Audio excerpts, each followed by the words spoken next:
Shalom, peuple de Dieu, je reviens sur cette prophétie du tremblement de terre au Venezuela que j'ai reçue il y a trois mois de cela, qui s'est accompli. Il y a 2 jours de cela au Venezuela, la terre a tremblé et a fait des milliers de victimes. La question que je me pose, ou bien que j'ai reçu cette révélation sur le séisme sur le Venezuela que j'ai partagé sur TikTok, pourquoi c'est pas arrivé au Venezuela? Et si c'est arrivé, et pourquoi personne n'a pris ça en considération? Et si j'étais parti au Venezuela l'annoncer, m'aurait-il cru? Bien que je ne connaissais ni le jour, ni la date, ni l'heure. Et même si je connaissais le jour, la date et l'heure, m'aurait-il cru? Ne m'aurait-il pas pris pour un fou? Et si c'était un prophète connu qui avait annoncé cette catastrophe, est-ce qu'on l'aurait écouté? Est-ce qu'il y aurait eu moins de morts? Répondez-moi dans les commentaires, donnez vos avis à toutes les questions que je me pose.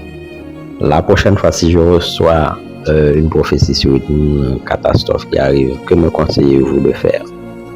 Ce que je demande moi à Dieu, c'est que si je reçois une prophétie, que Dieu me donne le jour, l'heure et l'année. Maintenant, regardez le bilan de cette catastrophe et répondez en commentaire. Il y a quelque chose que j'ai oublié de dire avant que Dieu me parle du séisme. J'entendais le nom de Venezuela résonner dans mon esprit plusieurs fois. Et je disais à Dieu, qu'est-ce que tu essaies de me dire? Un autre jour encore, j'entends Venezuela, ainsi de suite. Plusieurs jours après, j'entendais Venezuela, jusqu'à ce qu'après, Dieu commence à me parler du tremblement de terre. Abonnez-vous, partagez, commentez. Maintenant, regardez. Nous sommes ici à Playa Grande, à La Guaira, un des territoires les plus touchés par le séisme, où les corps continuent de s'amonceler tout autour de nous. Je ne peux vous dire combien de cadavres sont actuellement placés par terre autour de nous et de nos caméramans. Ici, l'odeur de mort est pestilentielle, elle est partout dans l'air.